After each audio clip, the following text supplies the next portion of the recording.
Hai teman-teman semuanya, perkenalkan nama aku Valentia Febri Windia Putri. Nah, di sini aku bakal membahas beberapa kinetik gerak.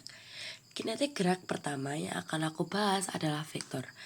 Nah, di sini aku memiliki dua gambar, yang dimana nantinya setelah kalian mengetahui beberapa pengertian atau penjelasan yang aku berikan, maka nanti kalian akan bisa mengerjakan vektor secara mudah. Nah, sini kita bisa lihat bahwa theta menempel pada sumbu X. Maka, jika theta menempel pada sumbu X, Fx sama dengan F cos theta dan Fy sama dengan F sin theta. Nah, kita lanjut ya gambar kedua ya teman-teman. Jadi, di gambar kedua ini, tetanya menempel pada sumbu Y. Jadi, bisa disimpulkan bahwa Fx sama dengan F sin theta dan Fy sama dengan F cos theta. Di sini aku memiliki soal vektor yang dimana diketahui F1x tidak ada theta di dalam situ.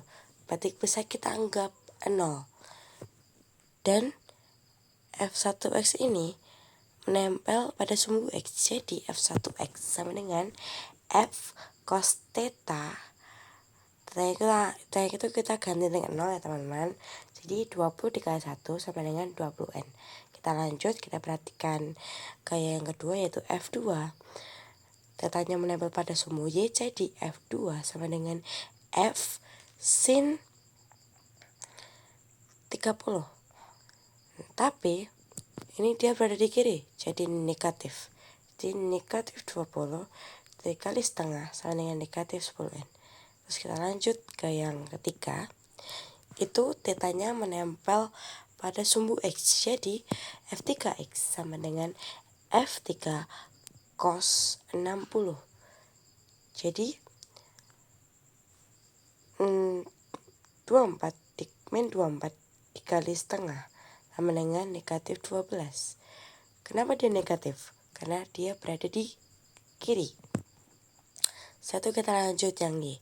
F1Y nya ini karena kebalikan dari cos itu sin, enggak kebalikan juga sih guys, tapi kayak mungkin harusnya kalau di rumus itu kalau diketahui Fx nya cos berarti Fy nya sin. Nah, di sini diketahui F1Y nya itu F1Y sin 0. Sin 0 itu sebenarnya 0. Jadi jawabannya 0. Nah, setelah itu F2Y. F2Y nya itu kita lihat. Nah, F2Y nya itu cos karena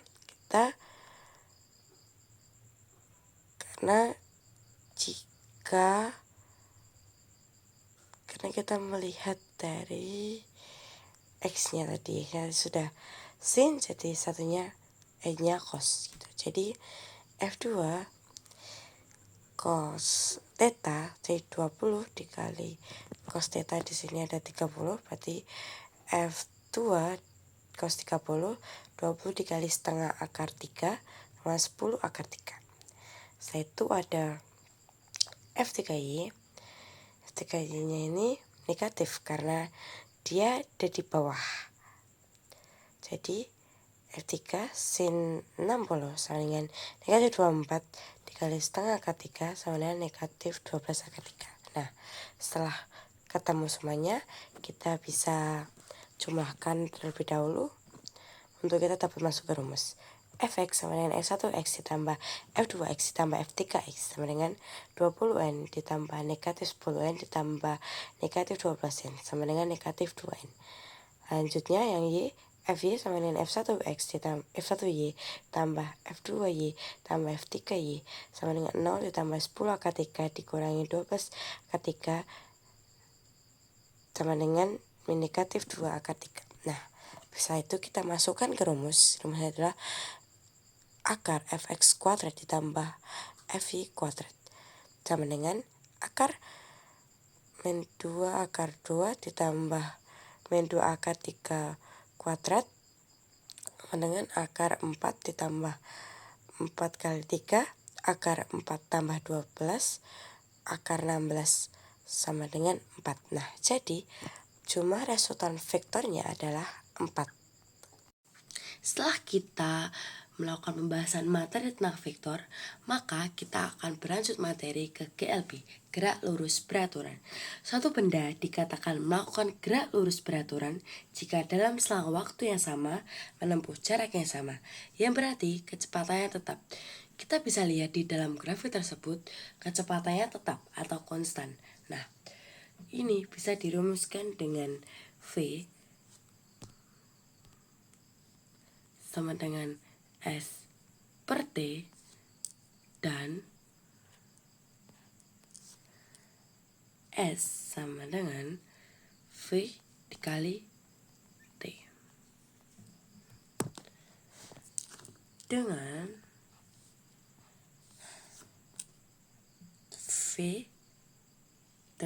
V adalah kecepatan,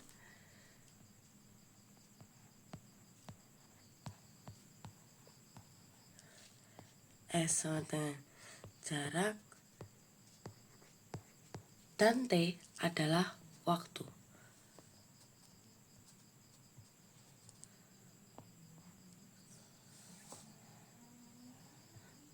Nah, selanjutnya ada GLBB, gerak lurus berubah beraturan. Jika dalam selang waktu yang sama, perubahan kecepatan benda tetap dengan lintasannya berupa garis lurus atau percepatannya tetap. Nah, bisa kita lihat di grafik tersebut, kecepatannya itu tidak konstan, dia berubah-ubah dan mungkin bisa naik turun sesuai dengan grafik yang ditunjukkan.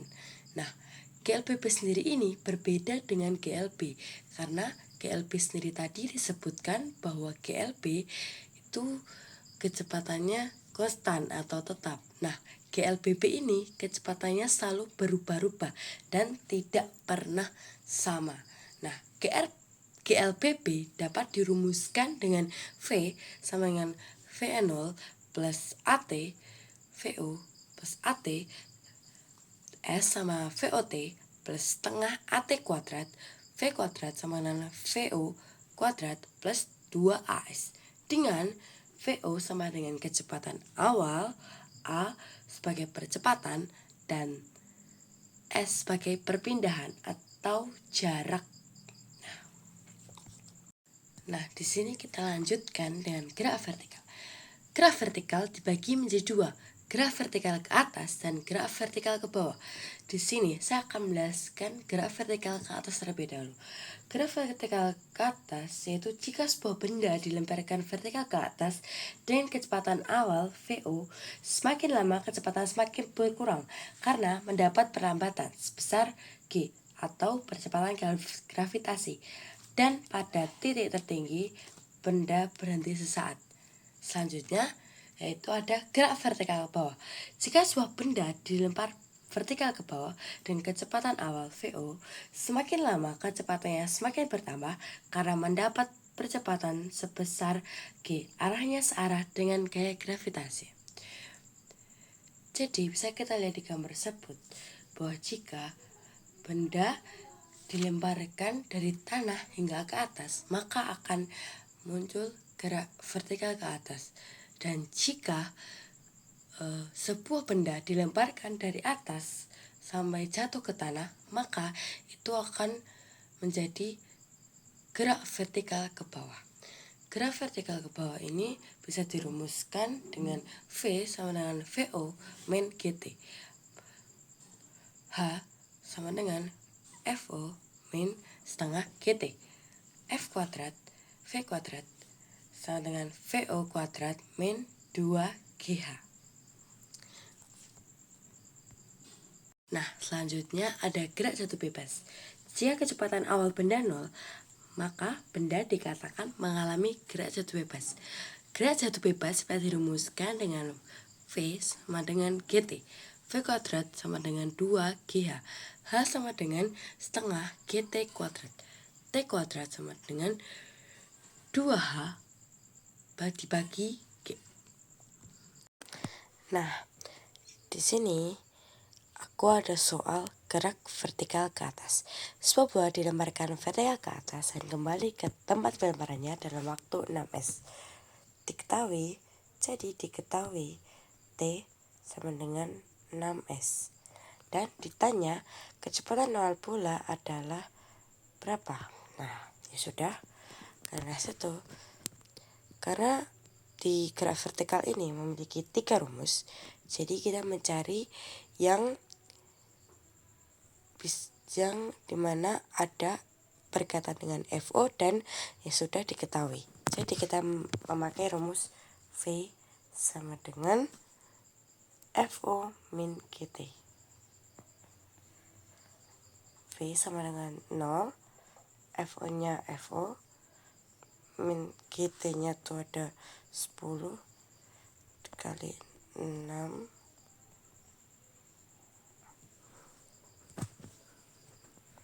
Setelah itu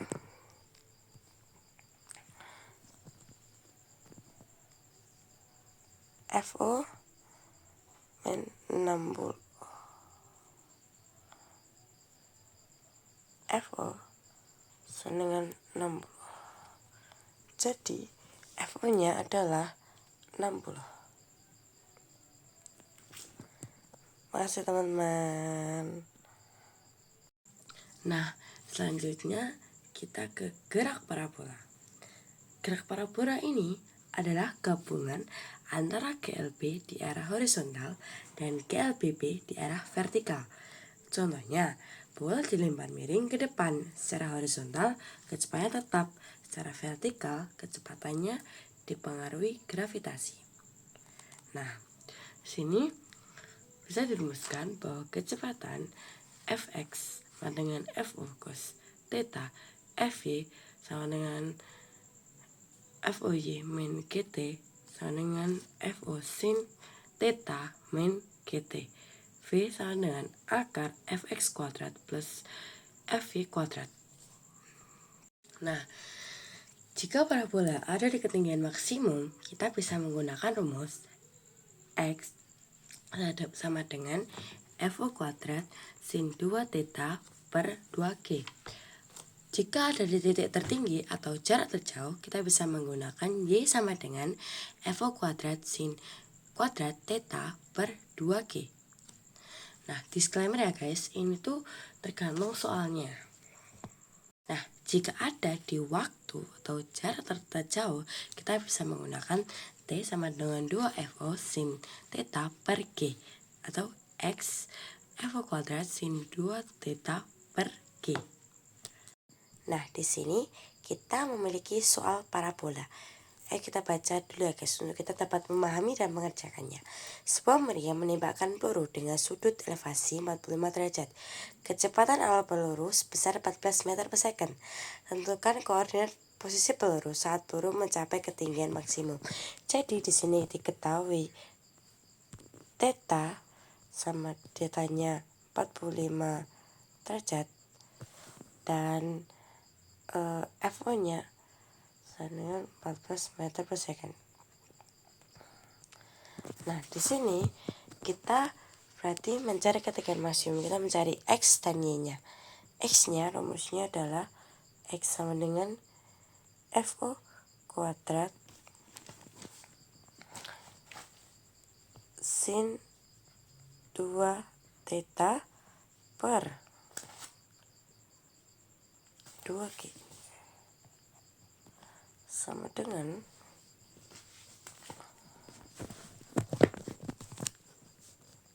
14 kuadrat dikali sin 2 45 derajat per 20 sama dengan 1961 per 20 sama dengan 9,8 meter. Nah, karena sudah diketahui X nya, berarti kita mencari Y nya. Y sama dengan Fo kuadrat sin kuadrat theta per 2G dengan 14 kuadrat dikali setengah akar 2 kuadrat per 20. Jadi sama dengan 196 dikali setengah per 20 sama dengan 4,9. Jadi koordinat posisi peluru saat peluru mencapai ketinggian maksimum itu di 4,9. Sekian video dari saya. Terima kasih. Maaf jika ada salah kata yang tidak mengenakan.